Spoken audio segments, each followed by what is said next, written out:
Justement, par rapport à la graphologie, c'est quoi l'intérêt de la force de ta méthode? Alors, d'abord, je trouve que la graphologie, c'est super intéressant. Ça m'a toujours passionnée aussi. Très jeune, j'avais acheté plein de bouquins et j'adorais l'idée, justement. La différence, c'est que la graphologie, lorsque tu écris, moi, j'ai par exemple plusieurs écritures. Et on sait qu'il faut écrire au stylo, que si tu écris au crayon, c'est pas la même chose. Et puis, il faut écrire. Mais contrairement à la morphopsychologie, où il ne faut pas. On a la personne en face de soi et en quelques minutes, on peut très vite décoder sa personnalité. Tandis que la graphologie, on doit faire écrire la personne, il faut analyser, il faut prendre le temps d'analyser la moindre courbe, la moindre lettre. Et c'est beaucoup plus complexe, mais c'est super intéressant et c'est puissant et je trouve que c'est très efficace aussi.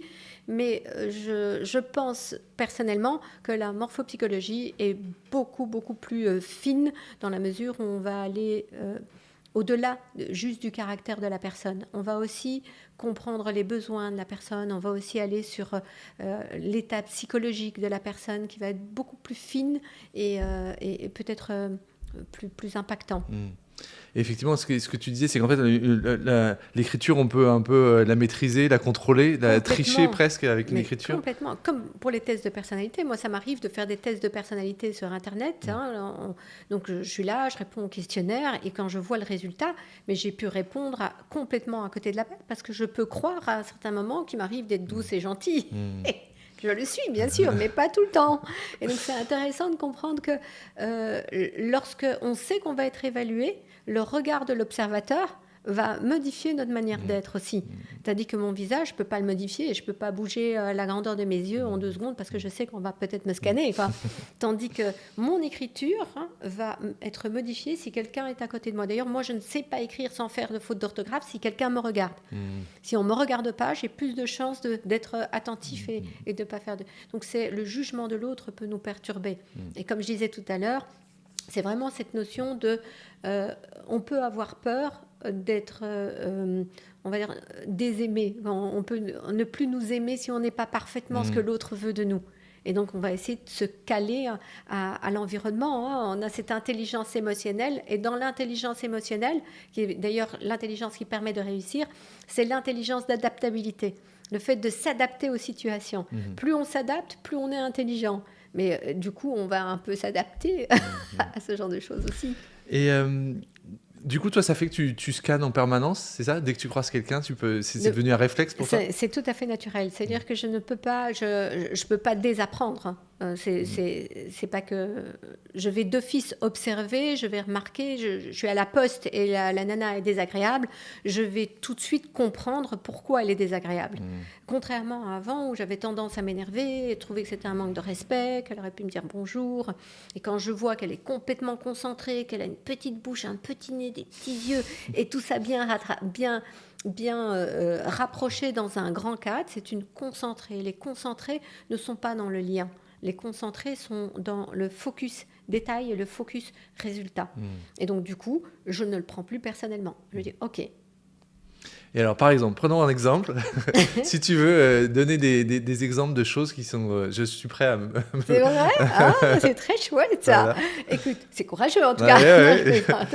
Alors déjà, toi tu as déjà des pommettes qui sont assez saillantes, qui sont assez rares chez un homme. Tu es droitier ou gaucher? Droitier. Droitier.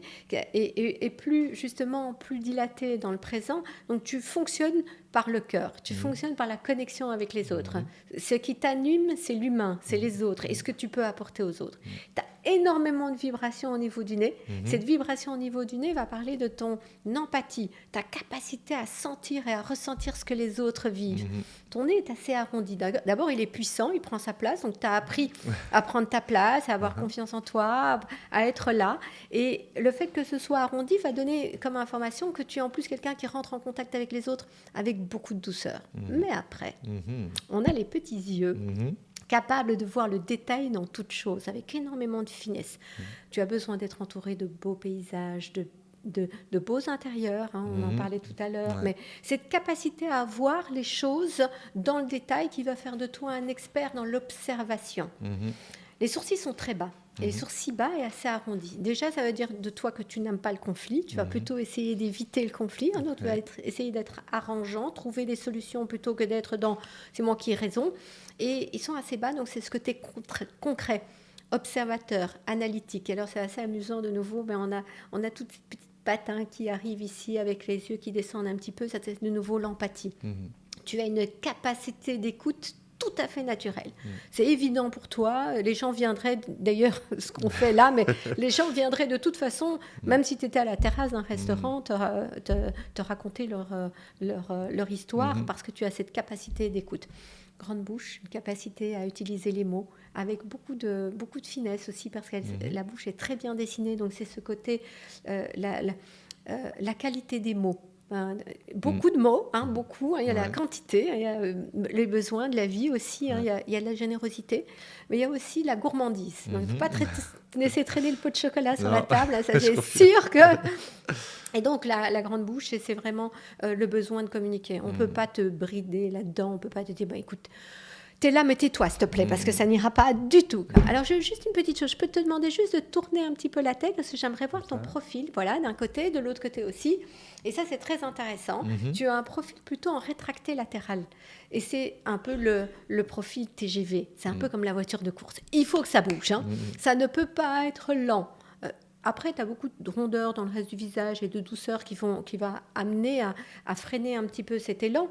Mais intellectuellement, il y a une pensée très rapide, une réflexion très rapide, un besoin de comprendre. Enfin, ta compréhension est très rapide et tu es un homme de solution. Tu es quelqu'un, quand tu arrives quelque part, il y a un problème, tu as déjà la solution au problème, les gens ne se sont même pas encore rendus compte qu'il y avait un problème. Et tu as cette capacité d'adaptabilité, tu es un autodidacte, tu apprends par l'expérience, tu as besoin d'être sur le terrain et tu peux changer de vie. Très, très souvent. D'ailleurs, on ne peut pas t'enfermer dans quelque chose où tu t'ennuies. Tu as besoin de changement. Voilà, entre autres. Super, écoute, merci beaucoup. Génial. Plaisir. Puis à 100%. Et ça 100%, peut prendre 3 heures. Tu vois, je peux parler comme ça pendant 3 heures parce que le moindre petit trait, la moindre petite commissure des lèvres va donner une information sur la manière dans laquelle la rétraction latéronasale, il y a vraiment plein de petits points qui sont très riches et qui vont amener des fois une complémentarité pour adoucir peut-être des choses qui sont des fois un peu dures, un peu trop douces ou un peu. Donc c'est très intéressant. Et c'est rigolo parce que dans ta façon de scanner, effectivement, on voit bien que ton regard il va à droite, à gauche, il analyse et hop, ça c'est des mots qui viennent juste après. Ouais. C'est super impressionnant. Ouais, génial. Et donc de tout ça, effectivement, c'est une première approche comme ça. Et après, donc tu peux développer beaucoup plus et du coup en tirer un profil pour un emploi ou effectivement dans des relations, etc. D'abord pour un emploi, déjà comme je disais tout à l'heure, c'est la découverte de soi, c'est cette notion de comprendre qui je suis, ensuite connaître ses dons, toutes ses forces, tout ce qui est extraordinaire chez nous, et puis après connaître les points à travailler, nos faiblesses, nos besoins, nos fragilités. Et comment justement après on va travailler sur ces fragilités, comment on va travailler sur ces dons pour les exploiter aussi. Et donc ça peut bien sûr pour le monde du travail, pour se rediriger lorsqu'on est dans des jobs qui ne nous correspondent pas, mais ça peut être aussi au début de la vie. Moi j'ai beaucoup de jeunes, 18-19 ans, les parents qui les déposent chez moi vraiment pour faire les bons choix dès le départ. J'ai énormément de jeunes qui ont déjà fait 2-3 années d'UNIF dans des domaines qu'ils n'aiment pas.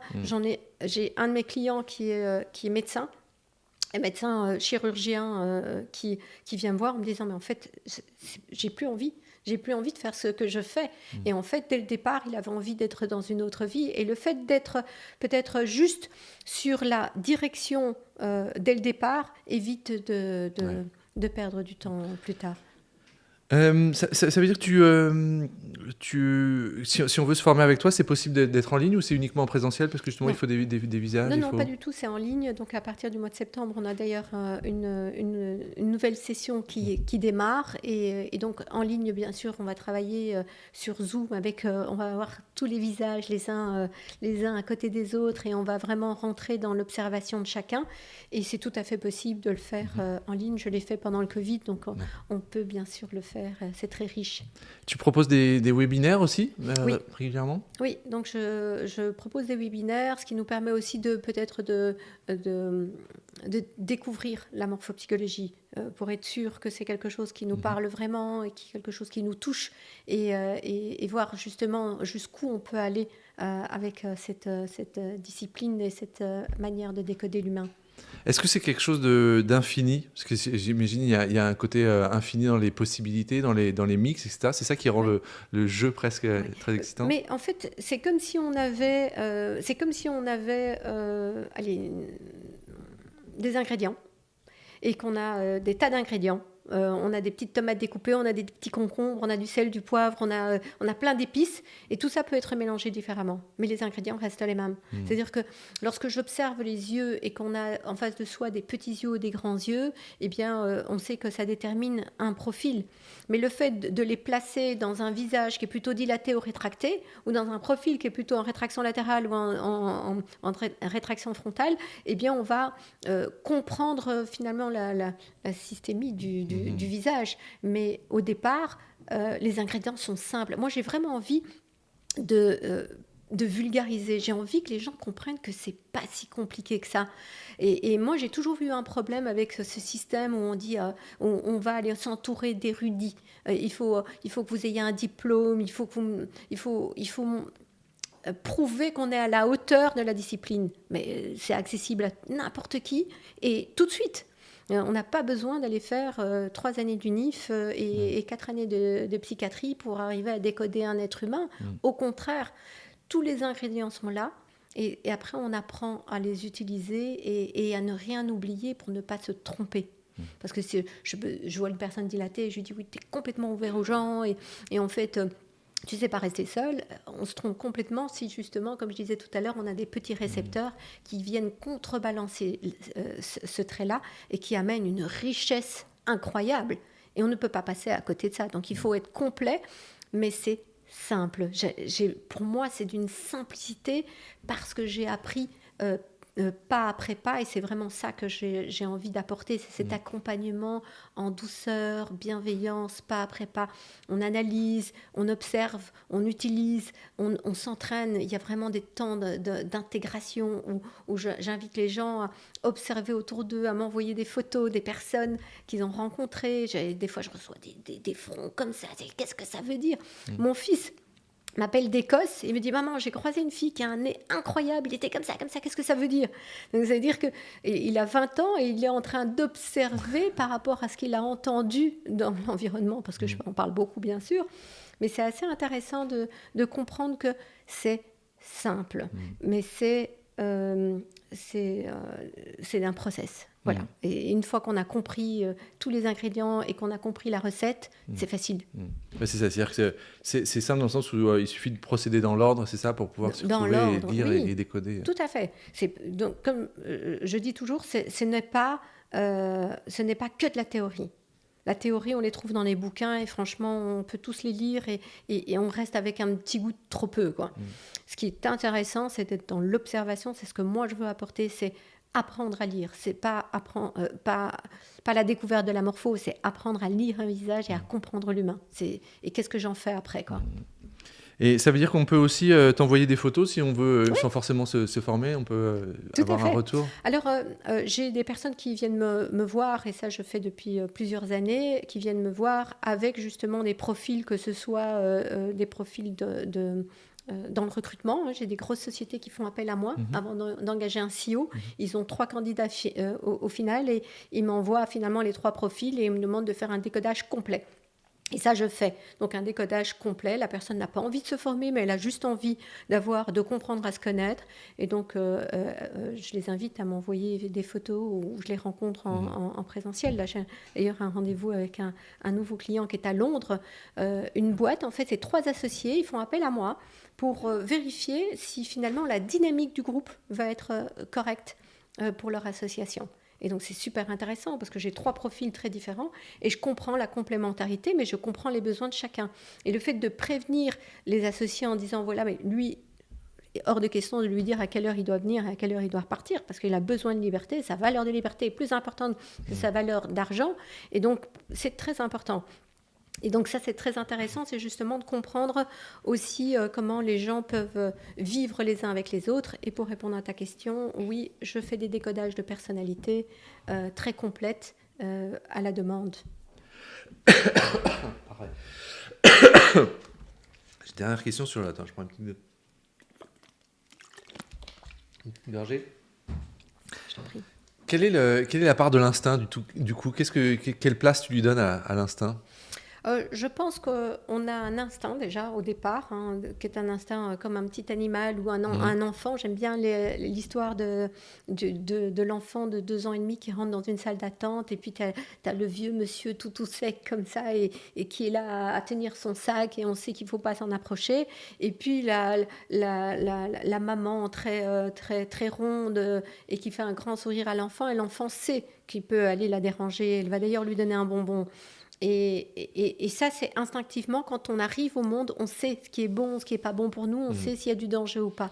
Et c'est avec le temps qu'on apprend, il ne faut pas faire confiance, faire attention, c'est pas comme ça. Et par nos expériences de vie, où on va se faire des idées, des croyances sur les gens qu'on rencontre. Et donc, il y a bien sûr un instinct, et ça, je veux justement dans mes accompagnements aller aussi réveiller cet instinct. Qu'est-ce que tu ressens? Avant de penser à la théorie, tu as la photo, quelle est ta première impression? Et c'est incroyable. Les gens vont très très vite aller toucher des points très secrets des personnes, juste en observant et en écoutant leur instinct. Après, c'est clair qu'on apporte plus d'expertise et plus de connaissances derrière, qui va peut-être aussi revenir à une conscience plus fine. Super. Qu'est-ce qu'on peut te souhaiter pour l'avenir? C'est quoi ton rêve, ton ambition? Par rapport à cette activité Oui. ou Oui. D'une manière générale, ouvrons sur... Alors, mais ce que moi je souhaiterais, c'est surtout de le partager avec le plus grand monde, c'est de le vulgariser, de le rendre accessible, d'en parler et que les gens soient curieux. Ça, c'est vraiment, pour moi, c'est mon plaisir, c'est vraiment de le transmettre. C'est pas simplement de décoder les gens, c'est vraiment de le transmettre pour qu'il y ait plein de petites réminiscences derrière. Pour améliorer la communication. Pour améliorer la communication, le lien les uns avec les autres, mais surtout le lien avec soi-même, parce que moi, c'est mon bébé à moi, c'est la confiance en soi. Moi, ce que j'adore amener aux gens, c'est plus de confiance en soi. C'est des formations que j'ai données pendant des années, donc j'adore ça. Et je trouve que ça, c'est on va dire, à 98%, on peut régler tous les problèmes de confiance en soi juste par la découverte de soi. Donc, j'ai envie de le transmettre, j'ai envie de le partager, j'ai envie d'en parler à un maximum de gens. Parfait, ce sera le mot de la fin alors. Parfait. Merci beaucoup. Merci à toi.